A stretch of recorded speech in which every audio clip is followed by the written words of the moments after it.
Let's just pretend this setup is totally normal. Oh my god, so I did not expect this to look so elaborate and gorgeous. It's not overkill though, because today is a very special occasion. Today is my 10,000 subscriber special, so I really wanted to do something completely different from what I normally do as a thank you to you guys. So I hope you've got a cup of tea ready. Today we're talking about the best and worst stuff on Netflix, especially with TV shows. So I got you guys to send in your comments. A little Alice in Wonderland themed tea party, which explains why everything's so fancy and over the top. So yeah.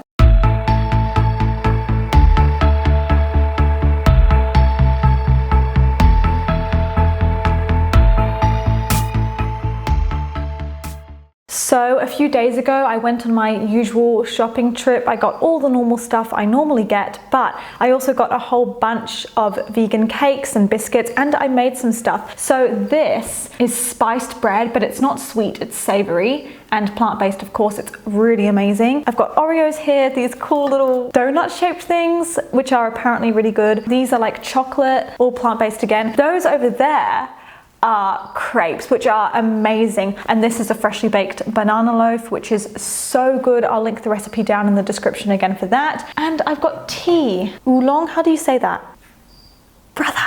How do you say it? Is it oolong? I have no idea. Nice.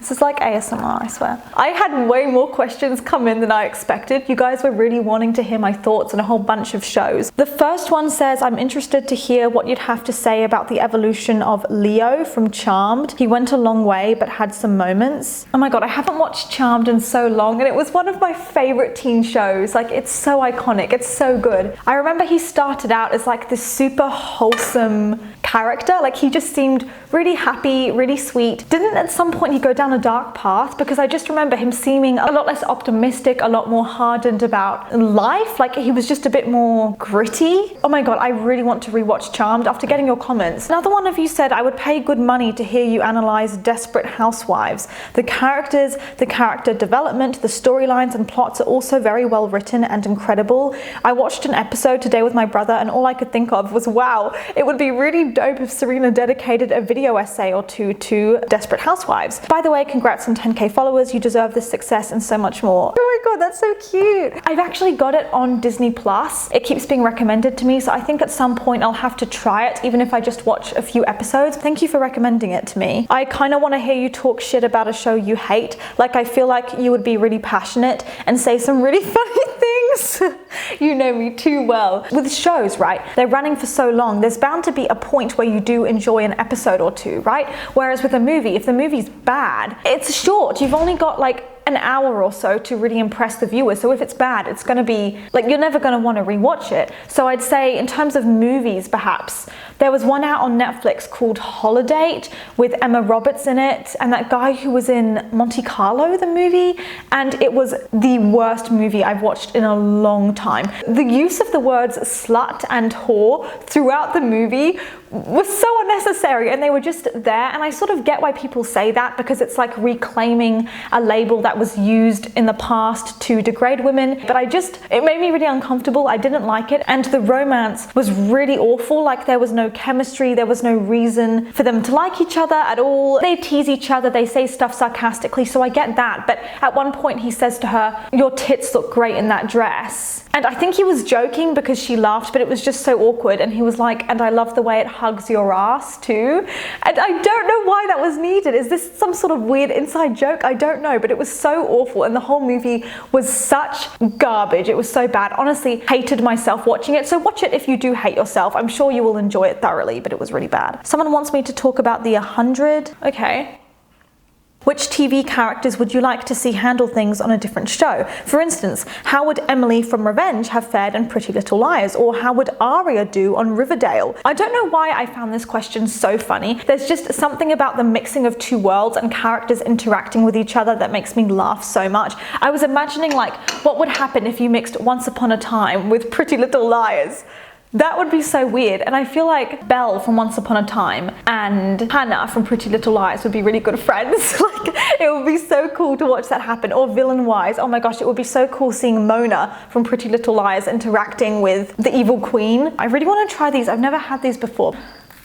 Yum! I'm gonna try everything. This is funny, it's chocolatey, but it doesn't taste sugary. 90210, thoughts on all the main girls, especially Silver and the Adriana conflict and just Annie throughout. 90210 I find really interesting. I think a lot of the characters are meant to be shallow, they're caught up in drama, they can be unlikable, but yet there is something so likable about them. I remember feeling really bad for Adriana and like she never really got the support she needed. With Annie, I still rooted for her and her relationship with Liam. I wanted things to go well for her.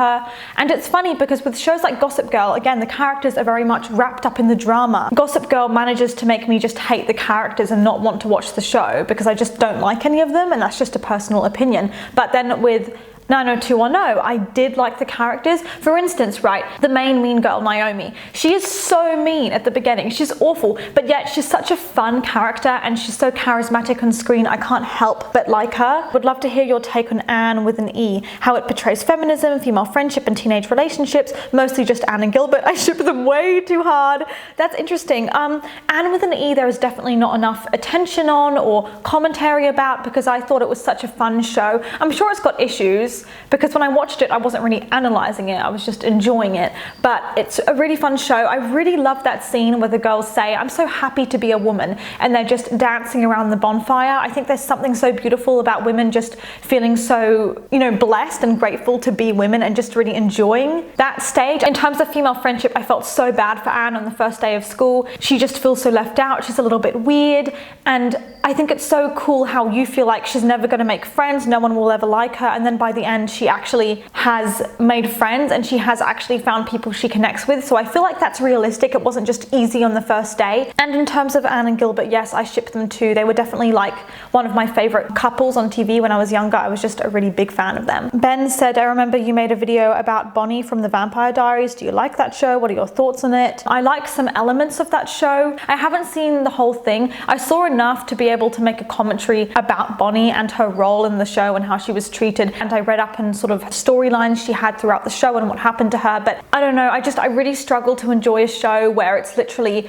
two brothers who are pining over the same girl. I just think that's really gross, especially when you realize that she looks exactly like a girl they used to date in the past, which is even weirder, and it just, the whole concept grosses me out. I just am not a fan of that, and her being like, who should I choose? And Damon, the whole bad boy thing, I've never been a fan of that. Like, I love the actor who plays him, but the character for a lot of the show is quite despicable. I know that's a popular show though, so please don't be mad. It's just how I feel about it. I've never really warmed to it. And Cynthia said, which version of Charmed do you like more, the original or the reboot? I haven't watched the reboot. After watching Fate the Winx Saga, I kind of regretted it because I really enjoyed the original Winx, and I don't want to be thinking of how bad the reboot was whenever I watch the original cartoon, you know, it just ruins your memories of it, so I wouldn't watch it. And would you ever do a video ranking on the seasons from worst to best? Maybe, I'm not sure. Plus, would you do a video on each of the Charmed ones like you did with the Pretty Little Liars characters? Not anytime soon, simply because I'm not ruling it out, of course, and it depends where I go with YouTube in the future, but the thing is, I would be needing to like rewatch the show first of all, which is just going to take up a lot of time. If I was doing like a video essay about each of the main girls, like you've got Phoebe, you've got Paige, I would need to just, it would be so much. Like, I'm not going to rule anything out, especially because I do enjoy the show. Yeah, thank you so much for your question. PLL, the fact that everything from season 3 to 6B happened in less than a year. I mean, that's so bad. I know the timeline on the show is so whacked up. Like, I've never seen a show to do a worse job, to have such lazy writing that it can't even keep track of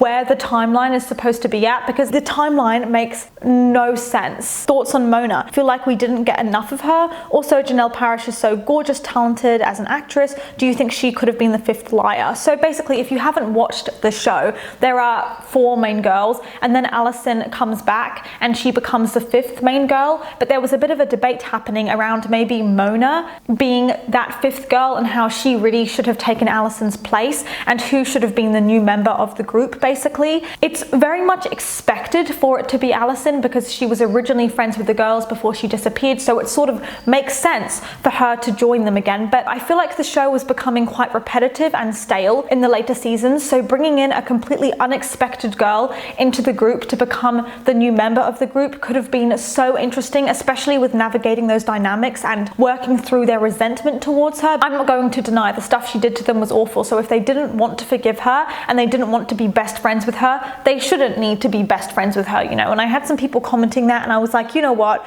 You're right. The only reason I'm eager to bring in Mona's character more is because, first of all, I feel like the girls aren't saints themselves, and also I just really love the actress who plays Mona. The show was getting boring. She makes every scene she's in so interesting. So I was like, why are they still sleeping on her? Why are they still resenting her? I really like redemption arcs, and I think it could have been so cool to see the girls viewing her in a different light during and after this kidnapping in the dollhouse and learning to navigate a life where they might actually feel differently towards her, even if it took like a whole season to gradually work through those emotions. And I still think it would have been unrealistic to have them all be best friends at the end, considering what Mona did to them. But maybe if they were just neutral towards her, perhaps that could have been good, because they were still very much negative towards her at the end of the show. And I think when you're watching 7 seasons and they're still feeling the same way about the character all the way through, it can become a little bit boring. I just personally really enjoy seeing character shifts and dynamic shifts, because it's just, I mean, unrealistic, yes, sometimes, but so cool to watch. Look how differently they relate to each other. But yeah, I get why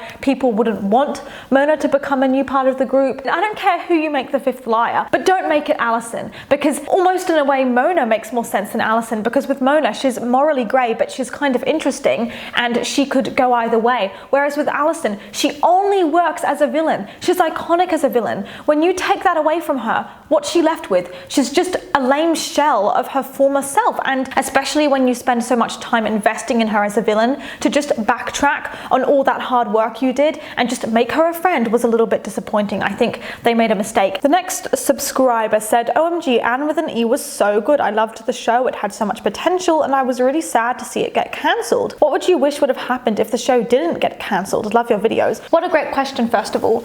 I think personally that I was really disappointed when the show ended, primarily because Anne with an E always felt to me like a coming of age story, a girl who doesn't quite fit in, and it's cut off so short, but I feel like she was at the stage where she was really going to explore her sexuality even more and kind of grow up and mature, and that never fully happened. We got a lot of character development, but I feel like seeing her grow up would have been so satisfying. So I would have loved to see her really grow, to see her dating Gilbert in a more adult, mature way, and having like a more mature kind of crush on him, I think would have been really cool, and having more growing up and finding her place in the world through an older, more matured lens. And it's such a shame that Riverdale gets renewed for so many seasons, and Bridgerton's getting renewed, Emily in Paris is getting a season 2. Unbelievable. And then you think about shows like Anne with an E that are just a lot better, not getting renewed. When did you stop watching Riverdale, and what was the last drop for you? Also, I love to see some video essays about it, just because the writing is so overwhelmingly bad. It makes me feel so perplexed as to how that is even allowed. Sorry if I sound hateful, but I had such high hopes and I was let down way too many times. If you watch The Vampire Diaries, I would adore to see your thoughts on it. Love you. I love you too. In terms of Riverdale, I know people say it was really good in like season 1, but I still couldn't even get through season 1. I found it so boring. I was so uninvested in the characters. I still don't give a shit about any of the characters. I don't care. But I feel like most people actually did really enjoy the season 1 and wanted to see more of it. Here's to many, many more subscribers, because you deserve them. Oh, thank you. I'd love to hear your take on the various complex relationships we see in Bly Manor, or the toxic love triangle in Emily in Paris, or how Riverdale morphed from a promising show to a meme, or anything really, because your content is always amazing. Thank you.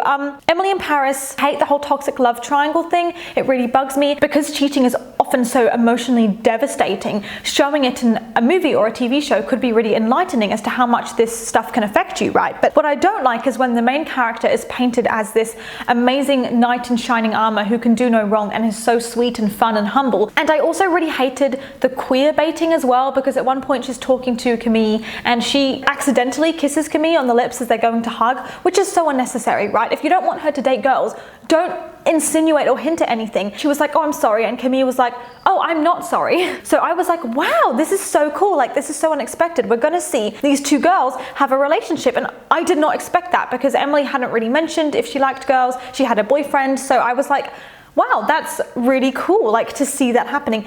And it goes nowhere. It's never mentioned again. So the whole way relationships are handled on that show is gross. And in terms of Bly Manor, I actually made a video about Bly Manor, so I'll link it in the description if you want to go and watch it. I really enjoyed it and I really liked how complex the relationships were. I would like to hear your thoughts about Emily in Paris. I saw your video already, but I enjoy people analysing shows that are really bad. Congrats on 10K. You've been growing so fast. Glad some of the really great channels are getting recognised. Can't wait for this vid and many others. Thank you. Oh my gosh, thank you. You guys are so cute. And Emily in Paris, I'm only going to touch on it because I've already talked about it in the past. You can watch my video about it, but I really hated the stereotyping that people living in Paris are toxic and mean, nasty, they're always having affairs, they're rude, they're cold. Newsflash, rude people exist everywhere, not just in Paris. Like, so many people in Paris are so warm and lovely. A perspective of idolizing the Americans and just making the French look so bad and putting Emily on a pedestal as the American who apparently is just going to enrich everyone. The Friendly Space Ninja has an amazing video breaking this down, so I'll link that in the description. I would highly recommend checking it out. And the worst part is that Emily doesn't actually realize her behavior is off. She's rewarded for her bad behavior at the end, and she gets to go and kiss Gabriel as if we actually care about her and root for her. So I thought it was a joke. I was watching it and I was hearing these very harmful, words and cliches being thrown around. And I was like, well, maybe they'll address this and she'll learn and she'll grow and she'll apologize and she'll really get a reality check and actually learn to respect, this new place she's moved into, but she doesn't. Someone asked me to analyze the characters from One Tree Hill. I've never actually seen that show. I've heard of it though, it's really popular, but I don't know that one. The OC or Euphoria is an interesting show. Yeah, I haven't seen Euphoria, but what I noticed is the teenagers in it seem very sexualized. I don't know if that's like meant to send some greater message or something. Favorite Anne with an E storyline? Do you think it's an accurate representation for the time period? What even is the time period? I'm so bad when watching it to know when the time period is. I have no idea, no clue. I mean, I loved their costumes and I loved the aesthetic, but I have no idea if it's accurate or not.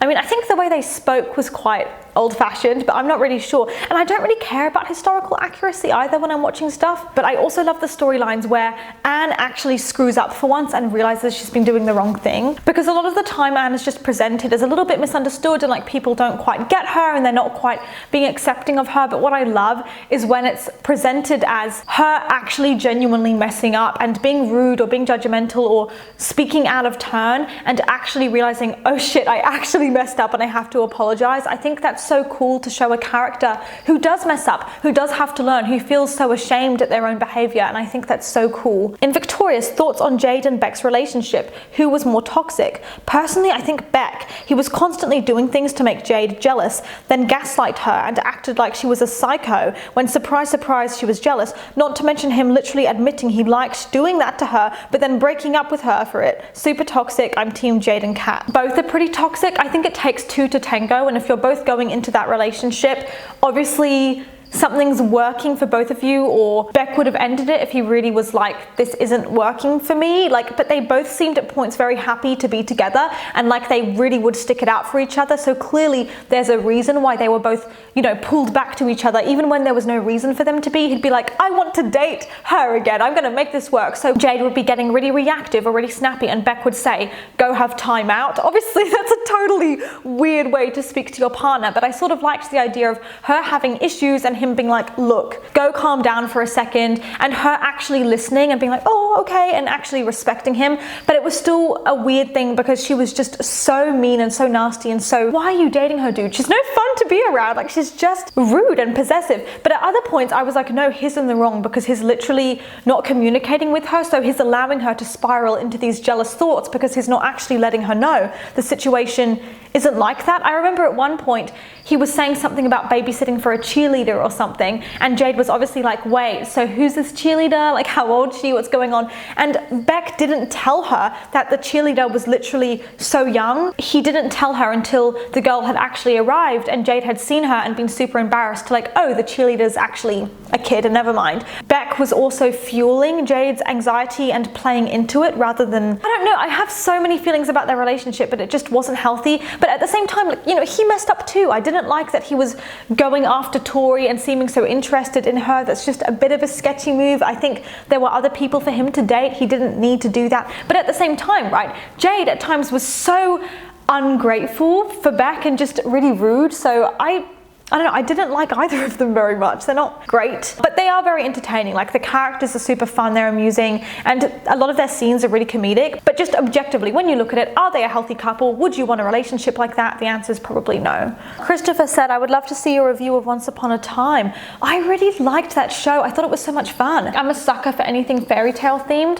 so I loved how you would get alternative viewpoints between the characters in their fairy tale world and their fairy tale costumes, and then them in the future trapped in this modern world in modern bodies, not realizing they're actually fairy tale characters. What do you think made Winx Club so special for young girls growing up, especially the early seasons? Seeing these girls kick ass, get dressed up in their transformation outfits and go and fight the bad guys and use their magic powers in this magical world. People really like the idea of like a magical boarding school. That's why Harry Potter was so popular, you know, and why The School for Good and Evil was so popular, the book series, because there's something so enchanting about the idea of girls or boys going to this school, learning how to do magic and doing all these different classes about pottery? What the hell? Not pottery, like making potions or riding on broomsticks and learning how to dance and doing all these really cool activities, because you could imagine, well, what schoolhouse would I be in? Where would I want my dormitory to be? Who would I want my friends to be? You can just put yourself into that situation, almost self-insert yourself and imagine what it would be like for you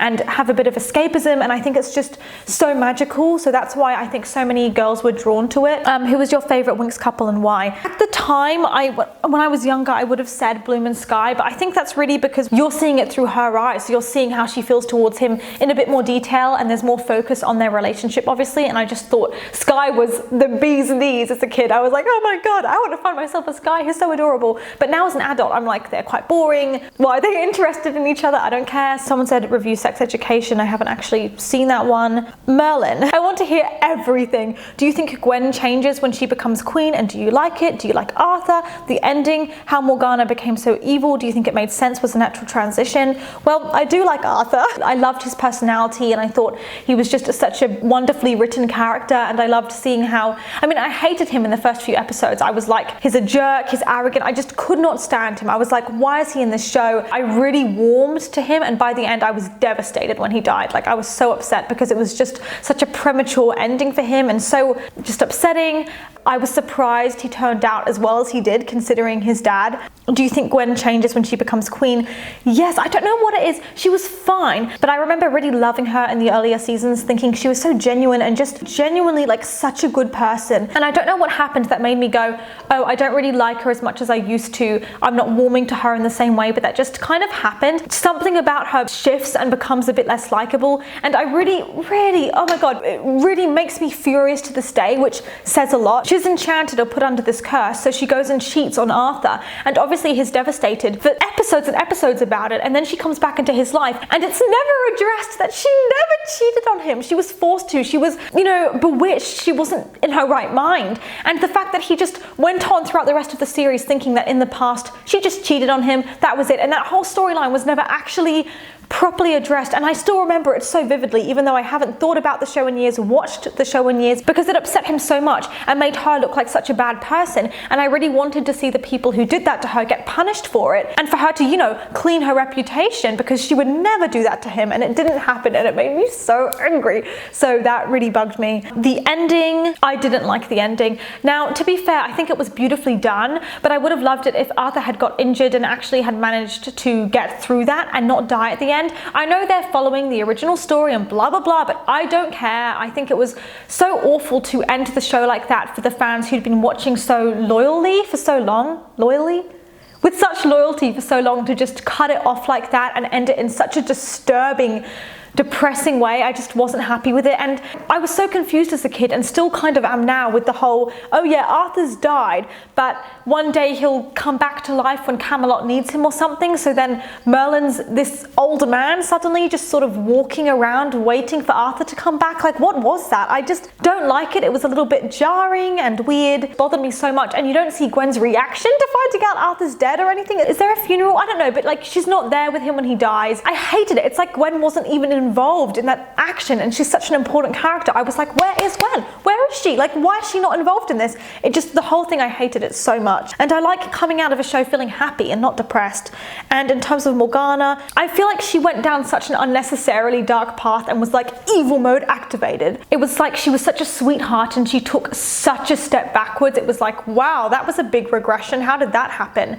And that everyone around her was just not supporting her and not sort of seeing this downward spiral in a premonition, going, oh, I can see where this is going, I'd better help her. She just sort of fell into this dark hole and no one was there to pull her out of it, and it wasn't handled the best, I thought. It was fine, but like it wasn't great. Someone said, how do you feel about the pretty dirty secrets clips being put in PLL? Should they have been included in the show? It's so funny, I've watched the show like 3 times and I have no recollection of what you're talking about pretty dirty secrets. Are those the Halloween episodes? I don't know, I looked it up but I was still so confused. You can let me know in the comments. Do you feel like Riverdale would have been good with just 1 to 2 seasons? Absolutely. It would be so much better because you could actually make those 1 to 2 seasons action-packed and good. Charmed, please, Charmed, not the reboot.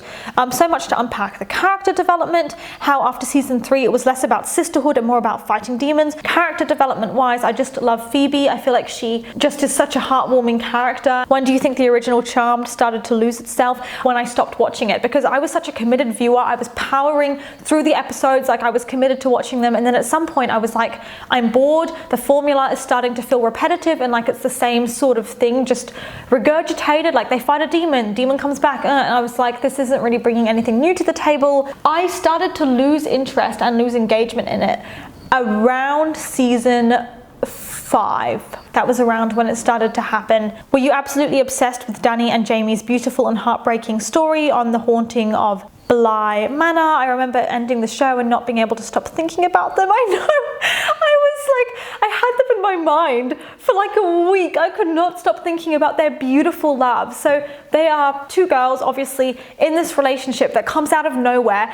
It wasn't marketed, to me at least, as featuring 2 girls that fall in love with each other. Like, no, for me it wasn't a part of the marketing that I saw. So it was so cool they didn't make it like this huge in-your-face thing, like trying to seem diverse and shoving it down your throats. They just made it diverse and inclusive. Having our main character end up with a girl, I thought was so incredibly beautiful. And I don't know, I think it's also the unexpectedness of it. Dani's just going about her life, she's trying to solve this mystery, when suddenly I had a big vibes from Jamie that she kind of liked Dani from like episode 1, and I was like, no, and I just dismissed it. I don't know what happened to my radar. Seeing the 2 of them go together and contrast was just incredible. Like, I could go on and on and on about their scene. So I would recommend going to watch The Haunting of Bly Manor if you haven't already, because it was just a really beautifully done romance. But I really hated the ending. I'm not going to spoil it, but I want to come out of it feeling uplifted. I don't want to come out of it feeling depressed, because I don't want to then go and rewatch it. So that's the only downside for me, but it's still a great show. If you could rewrite the final season of PLL and have Aria as A, how would you do it? I think I wouldn't want it to be too obvious. I would want it to be kind of unexpected,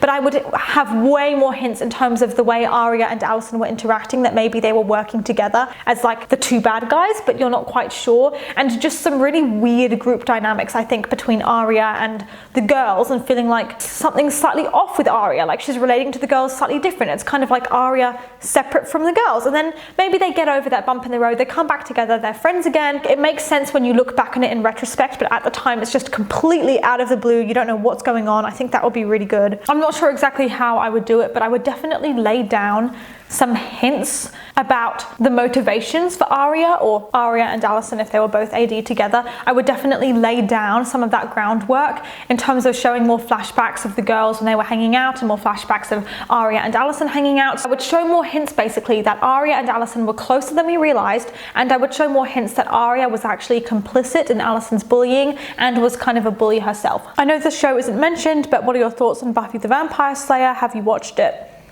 No, I have no thoughts towards it. I have no idea what it's even about. Thoughts on Gossip Girl? I can't stand it. I'm gonna have a review out about it soon. I haven't even finished season 1, and I don't know if I can stomach sitting through the 6 seasons to review for you guys. So I'll review sort of what I've noticed so far about the show and the problematic aspects of it, but I genuinely despise it. Please sink your teeth into Bridgerton. I really enjoyed that.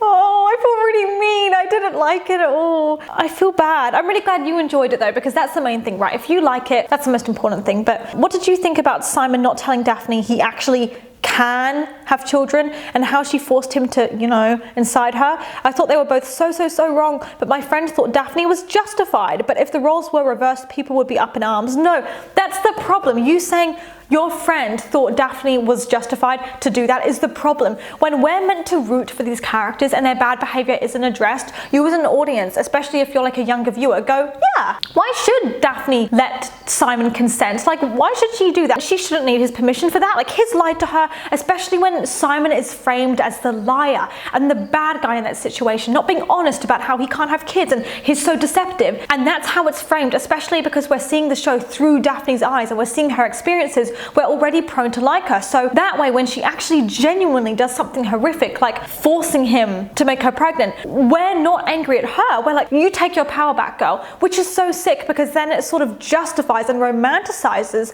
forcing yourself on someone or doing something without their consent. Simon definitely should have been way more honest. Their communication was so bad. It's like they were children. I was like, what is the point of you going into this relationship if you can't communicate about the most basic of things? I'm going to have a review out about it soon because the show handles so many things so badly in terms of the relationship, in terms of the communication. And I hate to break it to you, but like, love scenes are not going to make me ship the characters. That doesn't mean that they're a good couple just because you're showing them continuously bonking each other. That won't make me go, oh my god, what a beautiful couple. Like, no, there is more to a relationship than just them having all these extended love scenes. Like, I actually want to see them get to know each other first. People have asked me about Riverdale sort of as it went on, like how it changed and how certain issues were handled, but I haven't watched enough of it to tell you. How would you feel about doing teen dystopian type shows? I find it gets a bit like overwhelming. Like with The Handmaid's Tale, I could only watch season 1 and I loved season 1, but after a while it was just getting too mentally and emotionally taxing on me. It was just depressing. How would you improve some of these shows? I really like how Once Upon a Time handled a lot of the characters falling in love and getting to know each other. Hook and Emma, I thought, had such a beautiful love story, and I really wish that some of these other shows like Pretty Little Liars had taken notes. Like Anne with an E, I thought did such a good job of constructing Gilbert and Anne's relationship and the way they fell in love and sort of how that happened. I would absolutely love to see some Merlin character analysis, your views on Arthur and Merlin's relationship, the Merthyr ship. I don't know whether it was queer baiting with Merlin and Arthur, but I kind of feel like it was, just because with some of their interactions, it really did feel like they were sort of going down a flirty territory, or at least it was sort of set up to be flirtatious, like with Arthur just walking around shirtless for no reason and talking to Merlin in his bedroom. Just those kinds of sexual connotations. So many scenes, so much development, that when he gets with Gwen, Gwen has so few scenes, it actually feels kind of unsatisfying. Like, I'd actually rather you got with Merlin because he truly understands you. And as much as I love Arthur and Gwen as a couple, and I really like sort of the way their relationship starts with her being like not interested in him and thinking he's a douchebag and everything, it was hard for me to root for that relationship at points. By the end of the series, I ended up actually shipping Merlin with Arthur because at least they were talking, you know? I feel like sometimes Gwen really needed more scenes because she kind of became boring and was like this side character, kind of irrelevant. And I get it because so much of the show really is about Merlin and Arthur. But if so, why not turn it into a romance at some point rather than having Arthur have this relationship with Gwen on the side that's kind of a little bit unsatisfying. Cynthia said, do you hope that the PLL reboot will learn from the mistakes from the original series when it comes to serious subjects like EDs, mental illness? Will you ever do a video ranking on the seasons from worst to best? Probably not, because I feel like just ranking the seasons would be quite a short video. I feel like my favorite seasons were the earlier seasons, and the show got worse as it went on. I particularly enjoyed season 3. I thought it was a super fun season. That was probably my favorite one. Season 6, funnily enough, fun fact, would actually have been my favorite if the Dollhouse episode was extended to like half a season and you got to see A, torturing the girls, really getting them to be like dolls. But because the whole Dollhouse was so skimmed over, I can't say that really, unfortunately. And I do hope that the reboot will learn from the mistakes made and that it will actually be more sensitive, but I doubt that, just because so many times we say that and they don't make any improvements whatsoever. Not related, but what are your favorite TV shows, like top 10? I think if I had to like say which ones are my absolute favorites, when I was younger it was like 90210 was like up there in my top 3. Pretty Little Lies was up there. Merlin was up there. Charmed too. Also 90210, I hated Silver. She was always a pick-me girl to me, and that's so funny, she kind of is. And when she and Adriana were feuding, I was rooting for Adriana. I know I just don't like her. But once she messed with Silver's pills, just a line that should never be crossed, and honestly something like that seems so traumatic, so it's crazy they ended up as best friends in the end. It's funny, I have very vivid memories of how I felt towards like Annie and Naomi, and they really stood out out to me, but with characters like Adriana and Silver, they just annoyed me so much. I often kind of ignored their storylines. Like I didn't pay much attention to them because I was really much more invested in the other characters like Max and Liam, and I was just much more interested in what they had to say and what was going on with them, which I think is kind of cool in the sense that it's obvious which ones I really resonated with even when I was younger. How do you think Charmed changed after Prue left the show? Would you like to have Prue stay on the show? Do you like how the show turned out with Paige? There's something very jarring about following like three sisters, and it's Prue and it's Phoebe and it's Piper. Those are the three girls. That's what we know.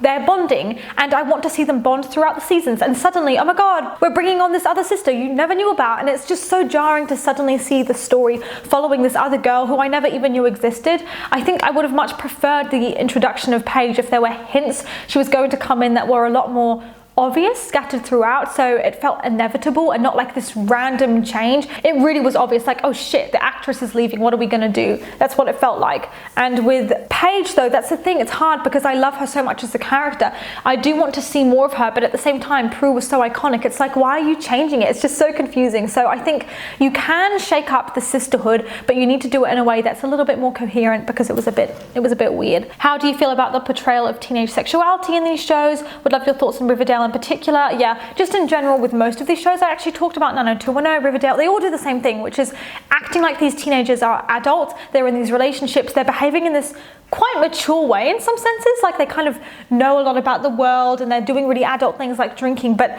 they're meant to be 16-year-olds, but the actors clearly aren't, and I think it's really gross, and it shows how we're overly maturing teenagers. Because imagine if teenagers were actually cast in those roles, like real teenagers, it would be so uncomfortable to watch. So I don't like it, especially because I was not into that stuff as a teenager, so I can't relate to it. Bridgerton, what did you think of the R scene with Daphne and Simon? I hate it. Talk about how unrealistic mainstream romances are in terms of how characters seem to already love each other when they first meet, and this is not a healthy portrayal. Love your videos. Thank you. And I think that insta attraction is fine, or insta curiosity and interest and fascination, but I'm kind of drawn to him, I want to know more about him, fine. That's already pushing it a bit though, so like just don't go any further than that. But when it's like the character's thinking about him afterwards, they've had like one conversation and it's just like, oh my god, he was just so nice, and oh, he's not at this party, that's so disappointing, I was hoping I'd see him again. Like, oh man, I know you do that sometimes, maybe as a teenager, like you meet this guy and you're thinking about him and you're like, oh my god, like when will I see him again? But it doesn't seem mature. I don't want to see this main character doing it because it seems so odd, like they are so immature, they're really fixating so much on this guy they barely know, and it makes them seem so desperate for a relationship and so other-centered, and I just don't like it. It's unrealistic, but it's also unhealthy because I'm not sure it sends the best message, because it's like, put all of your emotional energy into someone and your time and your thoughts and think about them even when they've done nothing to warrant or deserve it. They've done nothing to earn you committing so much to them. You literally don't know them and you're crawling over backwards to try and accommodate them. I'm going to do a book review about it just because I need to rant about it, about the book The House of Salt and Sorrows. By the way, I thought the book was really fun, I really enjoyed it, but she meets this guy called Cassius at the pier, and because they suddenly seem to like each other so much and are so openly interested in each other, I thought, wow, he must be the bad guy. And the whole time I was waiting for him to be revealed as the bad guy because their relationship was so not authentic and so fake. I thought, come on now, like I'm sure he'll be revealed as the bad guy, right? Because there's no way they're going to try and sell this as like real love. I mean, it's so boring and superficial, come on. There was no reason. She just met him on the pier, looks up at him, and the first thing she thinks is, I wish I could run my hands through his hair. It's like, what are you talking about? Drawn to each other, and halfway through the book she's thinking like, I'm in love with this man, I'm in love with him, and it's like, why? You don't know him. This is why I prefer like Pride and Prejudice, because they don't actually like each other that much when they first meet, and they're making all these judgments and false assumptions and miscommunications, and it's just a little bit more realistic, you know, that they misjudge each other at first. Best character on Merlin. And why is it Gwen? I love Gwen. He's so sassy and fun and adorable. He's just the best character. Would you ever consider doing a video on Haunting of Hill House? Yes, I want to watch it. Did you ever ship Jade and Tori and Victorious? Kind of. I don't know. I'd say no, just because they just didn't like each other at all at the beginning. Like to a point where it was like they just really didn't like hanging out with each other at all. But they do have a lot of chemistry, I have to admit. Like they definitely do. So I guess it could have worked. Jade always did kind of give me that energy though, that she liked Tori, which is really interesting. Do you prefer shows from the 2000s and early 2010s or more modern current shows? Always the older ones. I think they're just better and less trashy. Like they're just so much more nostalgic for me. What's your favorite song from Victorious? Probably LA Boys. I really like that one. Do you like Netflix's Winx? Nope. I read a video about that. I'll link it in the description. I really hated the whole female friendship not being a focus of the show anymore and everyone just hating each other. I really didn't like it. What are your thoughts on Insatiable in general? Do you think Patty is an anti-hero or just the worst? Do you think there would be a chance to redeem her and for good character development, or do you think the show messed that up? I think if they were like doing more seasons of the show, she's pretty irredeemable. I think she's great as like a villain, but she's never likable throughout the whole show. She's just extremely selfish. She does this whole doe-eyed innocent act really well, but when you actually think about it, she's just not a very nice person, and she's really weirdly self-centered. And even her going after Bob when she knew he was married, I was like, what is wrong with this girl? She's just not a good person. And the way she treated Brick when they actually got together, I thought was so appalling. Tossed him aside and disregarded him was so gross. I just have nothing positive to say about her. I don't even think she's an anti-hero. I just think she's a bad person. I just don't like her. It's funny, even though I hate her and there are so many problematic things to do with that show, I could not stop watching it, and I couldn't stop laughing either. I thought it was so funny. I don't know if that's a bad thing or not, but I think for some reason, I don't know why, I have a weird sense of humor and I found it so funny, because some people were saying it's not even funny. I was like, yes it is. I could not stop laughing. Like, it's so weird. Like, it's such a twisted show. Like, it makes no sense. They bring in these random supernatural elements out of nowhere, chanting, and there was a storm. Like, it's so weird. It's all over the place, and I don't like a lot of the characters, and everyone's really weird and shallow and doing these weird things, and all these storylines are dropped. In so many ways, a terribly written show, but yeah, I couldn't stop watching it. What do you think of Tori from Victorious? I think she's intentionally meant to be like this blank slate for us to project onto her and imagine we're in her position. So she's kind of ambiguous, like we could make her into what we want her to be, but no, I didn't like her as a character. I thought she was very boring, and actually the show would have been a lot better in the long run if it was focused on a different character. It's like the main character, because she's actually such a bad singer compared to the other girls in the show. Like, her vocals are so much less developed and her performance skills are so much less developed than the others, so I thought that was odd too. I don't like her. She's a bad friend. She kissed Kat's boyfriend, almost kissed Beck. I know, she's just gross. Someone said Daphne from Bridgerton is extremely overrated. That's all I have to say, unfortunately. Wish I was more eloquent. Towards the end, she becomes very much unlikable. In the earlier episodes, she's okay, and like her ignorance around so many things was quite frustrating to watch as well, even though it might have been realistic. So no, I don't like her at all. She's got no personality. Victorious, I'm interested to hear what you think of the fact that Ariana Grande's character Kat was the most childlike. I never realized that as a kid, but the older I got, the more I noticed it, how she was the most sexualized, especially when you know the history of Dan Schneider. I find it odd that in like the earlier season, she's kind of dumb and she's ditzy, but she's actually got some more intelligent sides. Like, she's reactive, but she can string a coherent sentence together. A more believable character, but by the end, her voice becomes so high-pitched and she becomes so giggly. She becomes like a baby, but yet she's the one that's doing all these very odd, provocative stuff. It's like, why? She's the one that's like a baby. Why are you turning it into some weird thing? Like, I just think it's very disturbing. And if you have the extra minute, I would love to hear your opinion on the whole Victoria Justice hate. I think we all sing, because this was blown out of proportion. She didn't deserve the hate she got, and the fact that people still bring this up makes me feel so bad for her. Yeah, basically there was this video of people talking about who could sing in the cast, and Victoria Justice said, I think we all sing.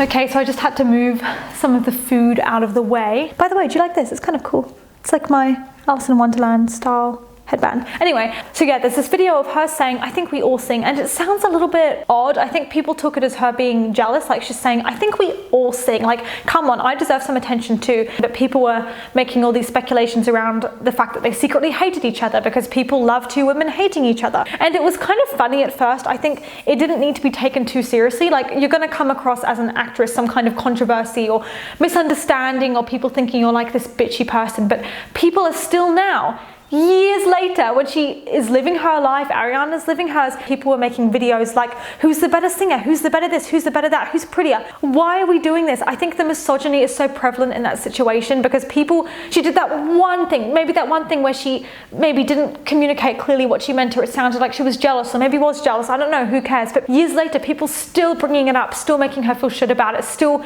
making it this issue and bullying her about it. Leave her alone. Like, it's so childish. Can we move on, please? We've said the same joke 100 times before. It's not even funny anymore, by the way. Like, no one's laughing. Do you hear me laughing? No. A separate question, why do you think people are so drawn towards relationships in movies or shows that are very toxic? Like, why is After or 365 Days so popular? People don't even seem to see the red flags even when they are obvious, like getting kidnapped in 365 Days. I don't know. You're going to, what's that quote from that movie, we accept the love we think we deserve. I think so. If you've got low self-esteem where you don't know your worth or what you deserve in a relationship, or you think that's what you want in a relationship, then that's what you're going to get. So if you're seeing a movie like After and you're like, I love him and I want a relationship like that, fine. Do you really? Okay, but people need to really learn they deserve so much more than these shitty romances that aren't even that romantic. I think people are just accepting the bare minimum and thinking that's good enough. So I think also it does come down to if the male lead or female lead is attractive as well, because it's this whole pretty privilege thing. Do I really want to be kidnapped and fall in love with my kidnapper? Is that actually what I deserve? Is that actually what I want and what I think is attractive? Because for me, no, it's not fun. I don't understand. It's not fun or sexy or exciting to be trying to get to know this guy and his being a creep and his harassing you. Like, those conversations are not going to be fun and floaty and exciting. You're just going to feel kind of weirded out and uncomfortable. Like, it's not going to be fun. Someone said, which character do you think you most connected with in Pretty Little Lies? I'd say Spencer. She had all this pressure on her to be perfect all the time, and how everything was made into like this stressful competition. You could never just have a normal conversation. And her always feeling like no one was actually listening to her. So I just thought that was really well done. By the way, I will say, in terms of Anne and Gilbert from Anne with an E, because I had a lot of people ask me about their relationship and if I thought it was cute. In the first season, I could not have been more obsessed with them if I tried. I could not. I was just head over heels. I was like, oh my God. In the final season, something's changed. I don't know what it was, because it's funny. The writing itself was good. There was definitely a lot of emphasis on their relationship in that final season. There was a lot of drama stuff happening, a lot of scenes of them together, a lot of pining. Like, they really amped it up, which I loved. It's like the writers really cared about their relationship. A kiss with them at the end, and then they kiss again as she gets out of the carriage. So you could tell the writers were really trying to like round off their relationship in a really satisfying way. But something with the acting was off, which I thought was odd, because in the first season or two, it's so authentic and the attraction is very much obvious that it's there. But in the third season, Anne was fine, but like there was something off with Gilbert. I don't know what it was, but like cocky in a bad way or something. I don't know if it was something going on with the actor's personal life. He just wasn't really selling Gilbert for me at the end. It was just a bit forced. Please let me know if you get what I mean, because it was like so well written, but they weren't pulling it off completely as actors, and it was really odd. I have no idea what was going on. About Victorious, do you agree that Tori was the worst character? She's meant to be the blank slate that the girls could project themselves onto, which made her boring, but still there was something about her that fans of the show hated. It annoyed me that she got all these solo songs and people like freaking Ariana Grande are there, and the girl who plays Jade are there, who are so good and such good performers, and not getting enough sort of solos and attention as singers. It just really pissed me off. It's like she was getting all these rewards and stuff. She just wasn't good enough to have. No offense, but like she just wasn't.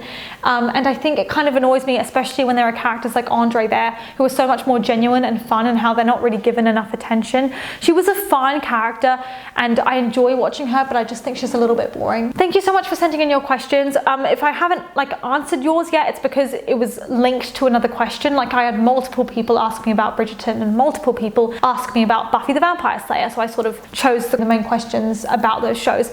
But thank you so much for, you know, sending in your questions, and I really hope you have enjoyed this video. And I want to say again a massive thank you for 10,000 subscribers. I'm so grateful. I started this channel in like December of 2019, and yeah, give this video a thumbs up, and I love you guys so much. I'm so excited to see where this channel takes me. I'm going to be doing more movie reviews and sort of commentary videos about TV shows. I'm going to have like Bridgerton and Gossip Girl and Pretty Little Lies and all these shows. So yeah, I love you so much, and I will see you for my next one.